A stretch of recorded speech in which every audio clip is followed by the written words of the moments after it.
In the previous episode, we left off with the death of Liu Bei. Liu Shan had just become the new emperor, but before he could catch his breath, Shu Han was attacked by 5 armies.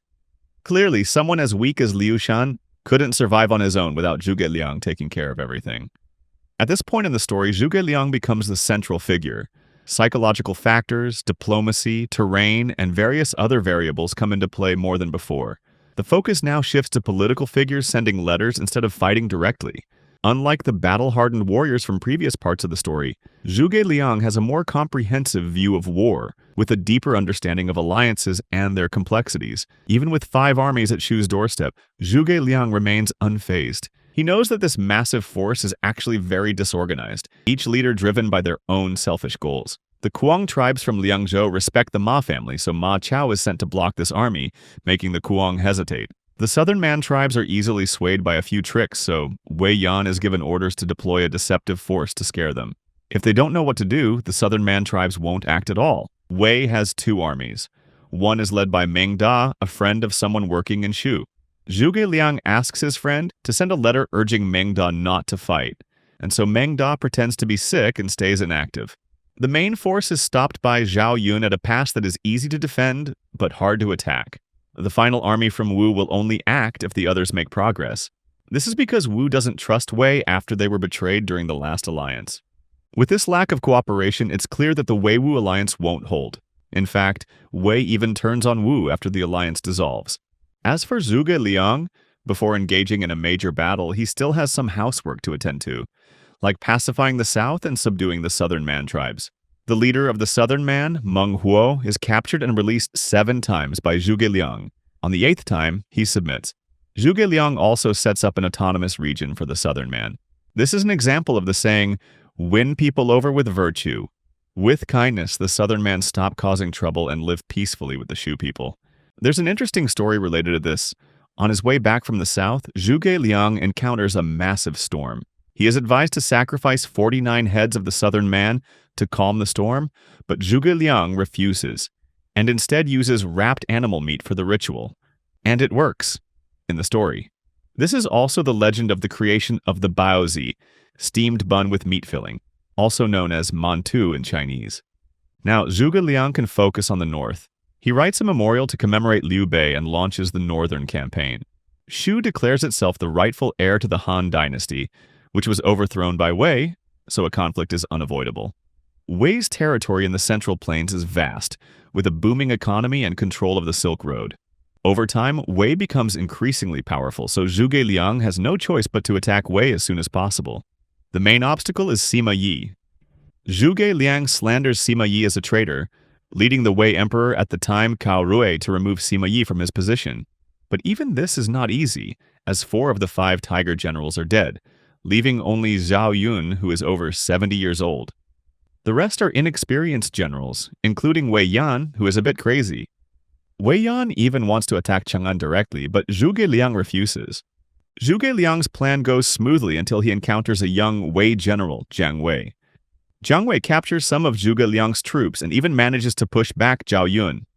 Zhuge Liang admires his abilities and decides to take Jiang Wei as his disciple. Although it was a bit tricky, he eventually succeeds. Zhuge Liang also treats captured soldiers well, so many of them surrender without a fight. In response, Wei sends Cao Ren and Wang Lang to deal with the situation. Wang Lang curses Zhuge Liang for going against Wei, saying he's defying fate.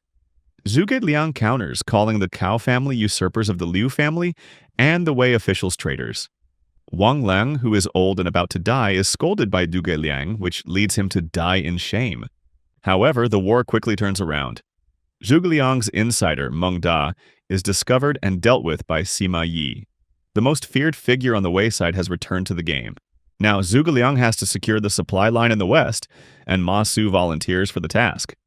Zhuge Liang senses something is wrong but agrees anyway. This turns out to be the biggest mistake of Zhuge Liang's career.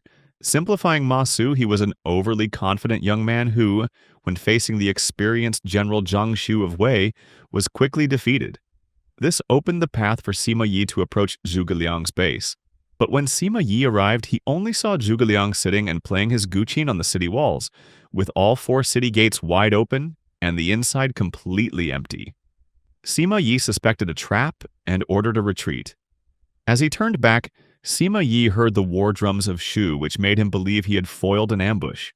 But just days later, news came that Zhuge Liang had actually retreated. His campaign had truly collapsed after the failure of Meisu. Only a few thousand soldiers remained in the city to face 50,000 troops from Wei. Sima Yi sighed and admitted that he was no match for Zhuge Liang. However, this was the closest Shu had ever been to victory against Wei. From the Second Northern Campaign onward, Zhuge Liang no longer had any of his famous generals, as Zhao Yun had also died of old age after returning from the first campaign. Ultimately, Zhuge Liang's second campaign failed due to a lack of supplies. By the third campaign, he allied with Wu to create a pincer movement, but Wu eventually betrayed the plan, resulting in failure, and Zhang Bao died during this campaign. Even the best-laid plans couldn't keep Wei from eventually fighting back, but due to terrain and weather, Wei could not press further and was forced to retreat, giving Zhuge Liang the opportunity to launch his fourth campaign. He struck at the rear of Wei's forces, landing a heavy blow, and ended the battle by sending an insulting letter to Cao Ren, causing him to die in anger. Unfortunately, Zhuge Liang was called back to Chengdu because Sima Yi had spread rumors that Zhuge Liang was planning to rebel.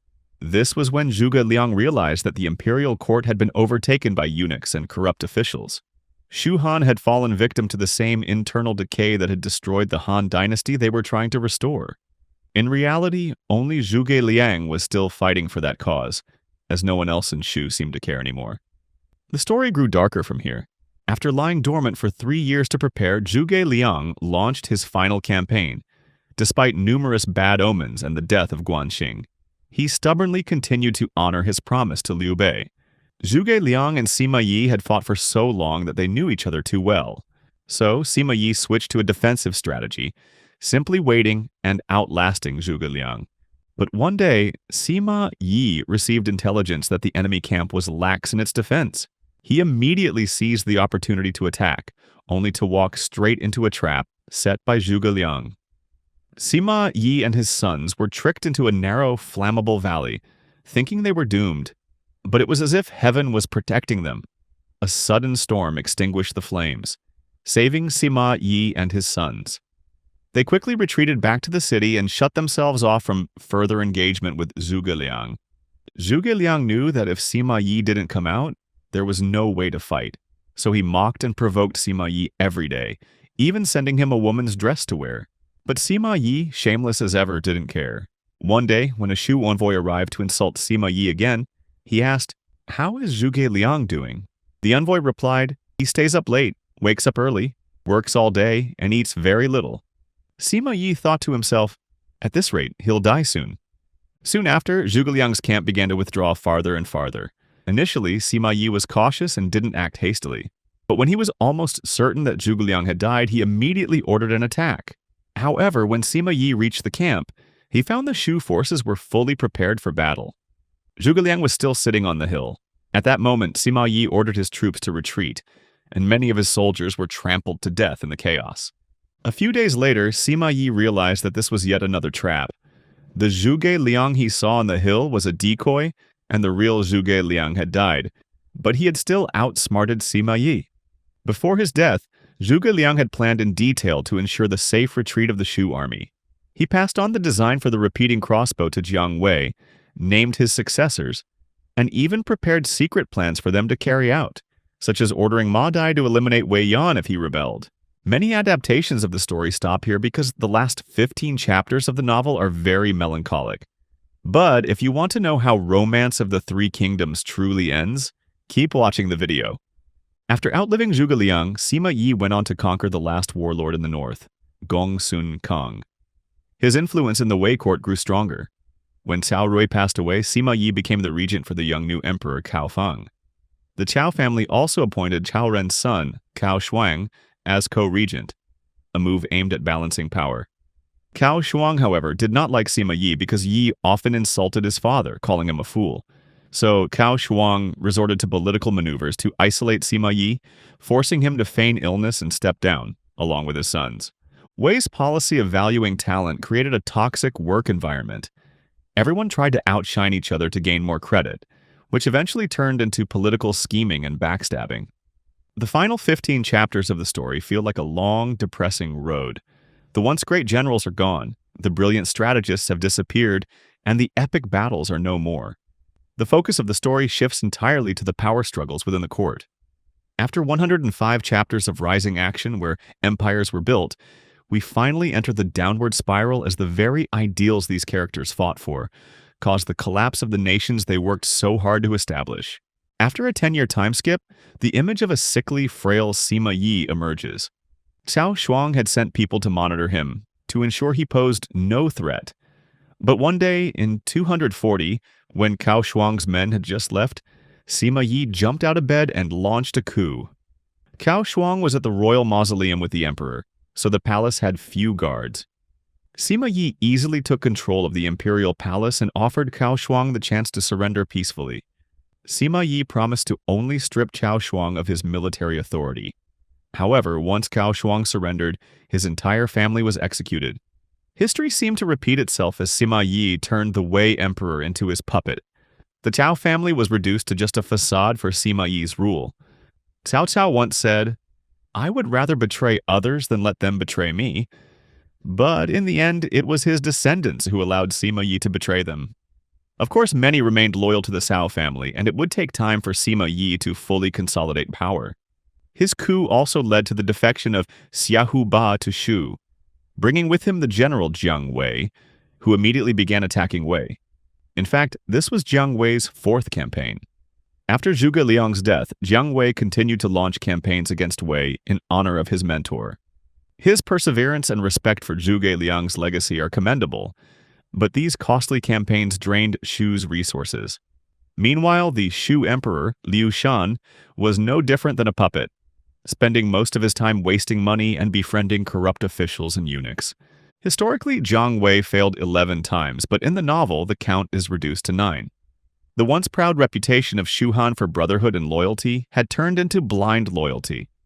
Sima Yi passed away a few years after the coup. His sons, Sima Shi and Sima Zhao, continued to control the emperor. 1 year after Sun Quan's death, Wei seized the opportunity to attack Wu but failed.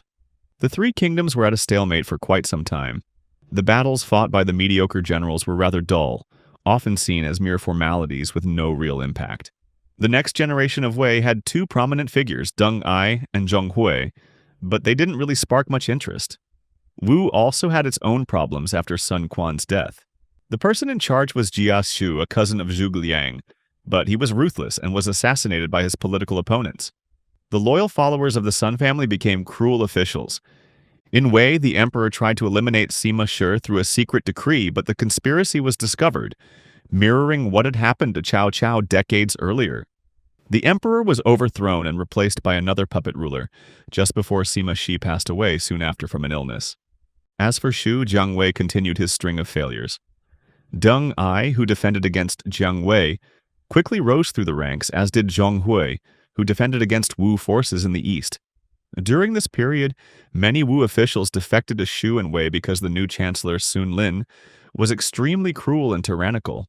Lin overthrew the second emperor of Wu, Sun Liang, and replaced him with Sun Xiu.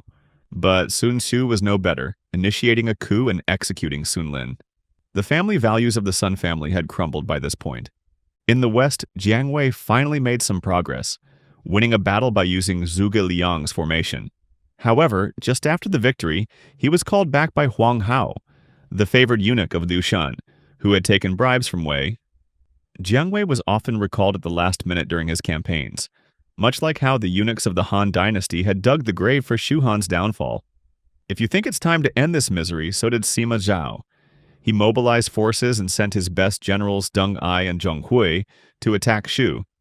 However, these generals had enough power to potentially rebel, especially Zheng Hui, who was quite ambitious. Jiang Wei caught on to this and immediately requested reinforcements, but Huang Hao refused, thinking it was just an excuse for a coup. By this point, even if Zhuge Liang came back from the dead, it wouldn't help, so he only appeared in a dream to Zheng Hui. In the dream, Zhuge Liang said that the mandate of heaven was lost and asked Zheng Hui to show mercy to the people of Shu. This campaign can be simplified as follows. Zheng Hui and Jiang Wei stalemated while Deng Ai attacked Chengdu. Liu Shan sent Zhuge Liang's son to lead the army against the enemy, but the son was nothing compared to his father. He was quickly defeated and had to commit suicide out of shame. In 264, Shu Han collapsed. Liu Shan surrendered to Deng Ai, and Jiang Wei surrendered to Zheng Hui. However, Jiang Wei didn't give up and continued his efforts, even though the emperor couldn't care less. Jiang Wei pretended to swear loyalty to Zheng Hui and encouraged him to rebel and establish his own dynasty. Zheng Hui believed him and arrested Deng Ai, but he didn't have the support of the soldiers. When they swore loyalty to him, they rebelled and killed Zheng Hui instead. Jiang Wei suffered a heart attack and died in the chaos. Deng Ai was also assassinated on his way back to the Wei capital. Liu Shan, on the other hand, lived a comfortable life until the end, as a minor noble under Sima Zhao's control. Liu Shan's good treatment was actually meant to encourage Wu's eventual surrender. After Sima Zhao died, his son, Sima Yan, succeeded him. Like Cao Cao, Sima Zhao didn't proclaim himself emperor to maintain stability, but he had already set everything up for his son to take the throne. In 266, Sima Yan deposed the Wei emperor and declared himself emperor, establishing the Jin dynasty. Sima Yi was posthumously honored as the founder of the Jin dynasty. After several years of preparation, Jin launched an attack on Wu. At the time, the Wu emperor Sun Hao was cruel and corrupt, certainly not the kind of ruler anyone wanted to protect. So, when the Jin army approached the Wu capital, only the chancellor, Zhang Di, and his men rushed out to resist. Zhang Di believed that if they lost, no one would defend the country, which would be shameful. And he was right. After his defeat, Sun Hao surrendered, even kneeling and licking the shoes of Sima Yan. The Three Kingdoms period ended with the Jin dynasty of the Sima family emerging victorious. The last 15 chapters of the story completely dismantled everything that had been built up before. The rise of an empire, the fall of an empire. Romance of the Three Kingdoms describes the joy of building an empire, the difficulty of maintaining it, and the brutal collapse that follows. It's not surprising that most adaptations skip over this part, but it's truly a vital section of Romance of the Three Kingdoms. Each of the Three Kingdoms represents a piece of history, and the foundational ideals of these kingdoms often became the reason for the downfall of many Chinese dynasties. For example, the openness and ethnic diversity of the Tang dynasty contributed to it being considered the most successful dynasty in Chinese history, but it also led to the An Lushan rebellion, led by a Turkic general from the Gok Turks. No system or policy is perfect. Things rise and fall, unite and divide. Everyone tries to build their own empire and ideals.